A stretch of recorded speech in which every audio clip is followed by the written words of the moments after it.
Alors, je vais vous faire une petite confidence. Je n'ai aucune idée de ce qu'on va voir ensemble. C'est-à-dire que je suis tombé sur cet extrait dans la vidéo précédente. J'ai fait une vidéo là il y a 5 minutes. Un extrait qui a été posté sur le site, enfin sur le compte, pardon, French Carcan sur X. Et en me baladant sur le compte French Carcan, je suis tombé sur cet extrait qui m'a l'air lunaire. Parce que vous savez comment je fonctionne. C'est-à-dire que d'habitude, quand on m'envoie une vidéo, quand je tombe sur une vidéo, etc., je regarde un petit peu le début, tu vois, pour prendre la température. Et si l'eau est bonne, pardon, j'y vais, je me lance, j'en fais une vidéo. Là, je n'ai aucune idée de ce qu'on va voir. Alors, blanc colonialiste, tu dois indemniser Fatoumata et Rachida si tu votes Bardella. Je cite, attention. Fatma Bouvet de la Maisonneuve, psychiatre de son état, développe une théorie qui devrait vous amuser.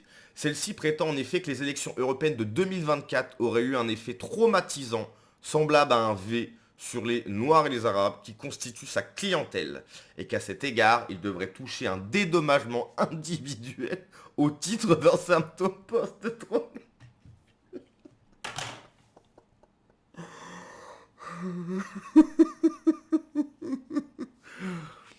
Tous les moyens sont bons pour gratter de l'argent, mais c'est pas possible.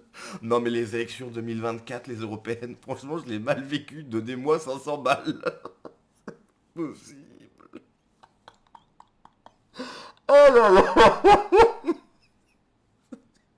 Franchement c'était horrible, donnez-moi 500 balles.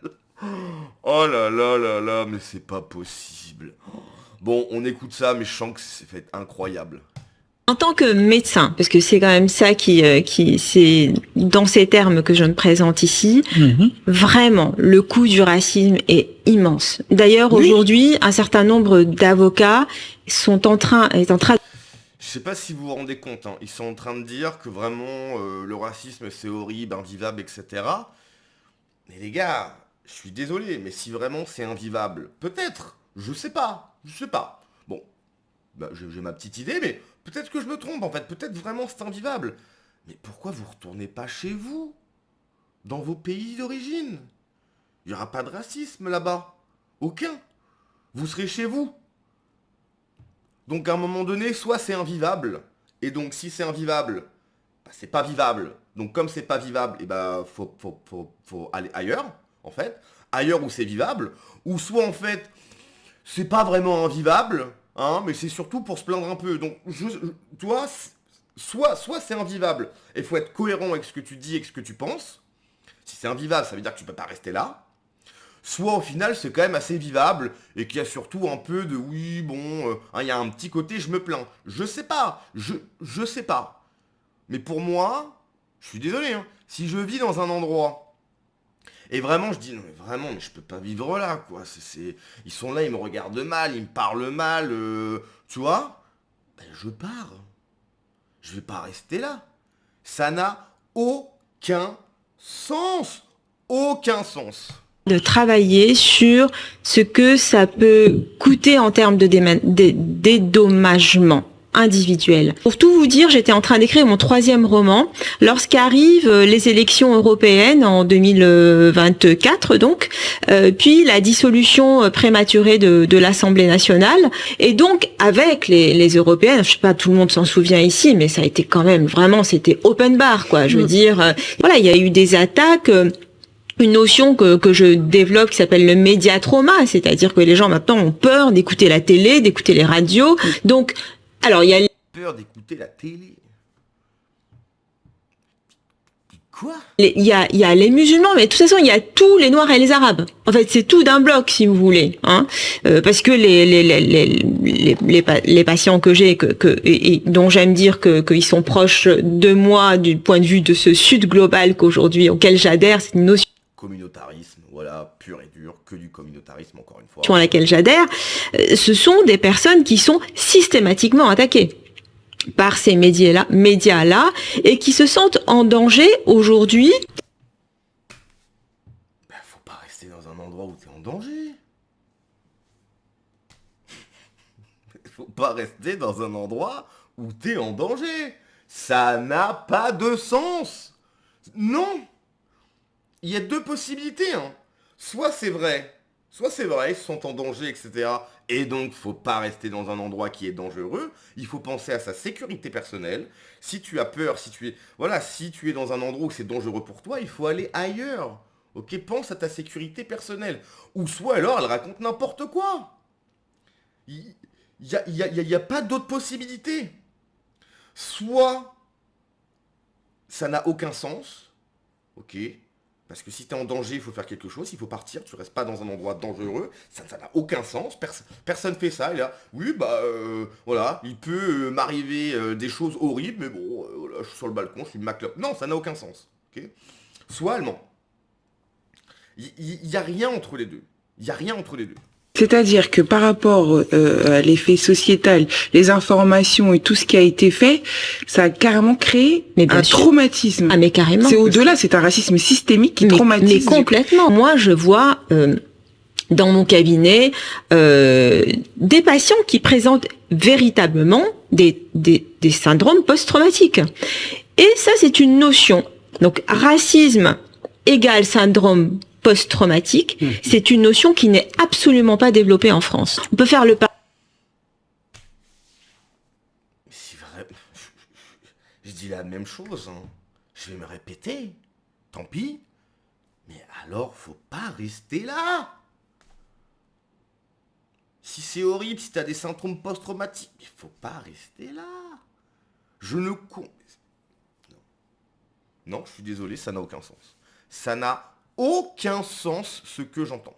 Parallèle avec une femme violée, par exemple. Femme violée subit le post-trauma du racisme relève de la même symptomatologie que de celui d'une femme qui a été violée. Donc, alors il y a... Je sais pas si vous imaginez ce qu'elle est en train de dire. En vrai, je rigolais un petit peu, mais là en vrai c'est beaucoup trop grave. C'est-à-dire qu'il y a vraiment des femmes qui subissent ça, ce qui doit être... Je pense à Claire Giromini, parce que l'histoire a été médiatisée, et tellement d'autres. Chose absolument horrible. Et là, elle est en train de te dire, non mais en fait, oui, c'est vrai que c'est à peu près la même chose. C'est honteux de dire ça, c'est honteux. C'est honteux. Pour toutes les femmes qui ont subi l'enfer, dire ça, c'est honteux. Je veux bien faire un peu de second degré, là, mais là, en fait, je peux plus. C'est dégueulasse de dire quelque chose pareil. C'est dégueulasse. Toutes les femmes qui ont subi ça, c'est abominable. C'est abominable. Elle a honte de rien, cette femme. Les musulmans, mais de toute façon, il y a tous les noirs et les arabes. En fait, c'est tout d'un bloc, si vous voulez, hein. Parce que Attends, mais on l'a pas déjà entendu, ça? Les patients que j'ai, et dont j'aime dire qu'ils sont aujourd'hui, il y a une sorte de déni du fait d'une histoire coloniale de la France. Non, aucun déni, on l'assume, il n'y a pas de problème. Aucun déni. On l'assume, il n'y a aucun souci. J'en trempe pas des genoux, hein. Pas de problème. Encore une fois, oui, voilà, c'est l'histoire de la France, il n'y a pas que ça. Mais je prends tout. Voilà, je prends toute l'histoire de France et je n'ai honte de rien. Voilà, je suis français pleinement, j'ai honte de rien. Il n'y a aucun déni. Aucun déni. Par contre, si vous n'êtes pas content, effectivement. Si vraiment vous n'êtes pas content, vous trouvez que la France c'est horrible, etc., mais vous avez vos pays d'origine. Voilà.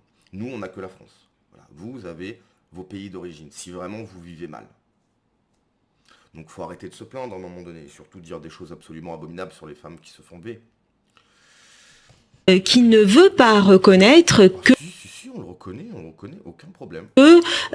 Cette histoire coloniale a un impact majeur sur la psychologie et sur l'imaginaire collectif des individus, quels qu'ils soient, de plusieurs générations. Aujourd'hui, il y a encore des conséquences sur les, on va dire, deuxième, même troisième génération. J'ai plus envie d'écouter. C'est catastrophique. C'est catastrophique. Vraiment, là, je veux bien rigoler, je veux bien faire un peu de second degré, mais là, dire ça, c'est absolument dégueulasse. C'est absolument n'importe quoi. Si vous n'êtes pas heureux, écoutez, vous pouvez aller ailleurs, en fait. Si vraiment vous n'êtes pas heureux, que ça se passe mal, et je l'entends, hein, pourquoi pas, vous le vivez mal, ok, je ne juge pas ça. Alors il faut partir. Tout simplement. Et on se quitte en bon terme, en copain. Écoutez, on a essayé, ça n'a pas marché. Voilà, on se sépare. C'est tout. C'est tout. Ça n'a pas fonctionné, on se sépare. Mais il faut arrêter de venir quémander, pleurer, se victimiser. C'est pas possible en fait. C'est pas possible. Un peu d'honneur, ok? Respectez-vous. Un peu d'honneur. Voilà. Bon, les commentaires. Il faut montrer ça à tous les blancs de France, à tous les Français, quoi. Cet extrait fera monter encore plus le vote Bardella. Ce genre de sortie raciste anti-blanc est à montrer à tous. Il faut réveiller les nôtres. Il faut que le racisme anti-blanc qui explose soit vu de tous, je suis d'accord.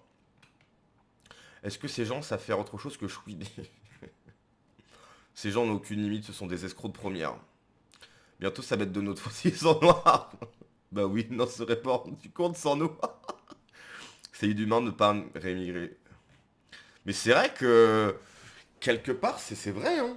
C'est inhumain de ne pas faire en sorte qu'ils repartent chez eux. Ces gens le vivent tellement mal.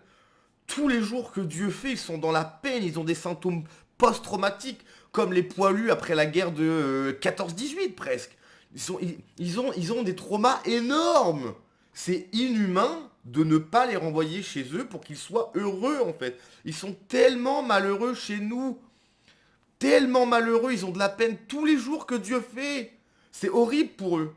C'est horrible. Il faut, par souci d'humanisme, qu'ils rentrent chez eux pour qu'ils soient heureux. C'est vrai ça. C'est totalement vrai. Ils sont tellement malheureux. Tellement malheureux. Ils doivent être heureux. Ok ? Et comme ils sont pas heureux chez nous, eh bien, faisons en sorte qu'ils soient heureux ailleurs. Là, c'est de l'humanisme. Là, on est bon. Je suis totalement d'accord. Je suis totalement d'accord. Je suis traumatisé par l'arrivée de Balibalo, qui veut installer des racailles en bas de chez moi, voler ma propriété et m'expulser de la ville si je ne pense pas comme lui. Puis-je être indemnisé? Non. Alors moi, le demi-milliard de service qui va à droite, je devrais être soigné pour schizophrénie. Donc voilà, hein. Donc oui, je pense que... soyons plus humanisme. Aimons l'humain. Ces gens ne vont pas bien, ils ne sont pas heureux chez nous. On doit faire en sorte qu'ils soient heureux. Et ils peuvent pas l'être, ils peuvent pas être heureux chez nous. Tous les jours que Dieu fait, ils ne peuvent pas être heureux. Il faut qu'on trouve une solution. C'est tout. Allez, à la prochaine. Ciao.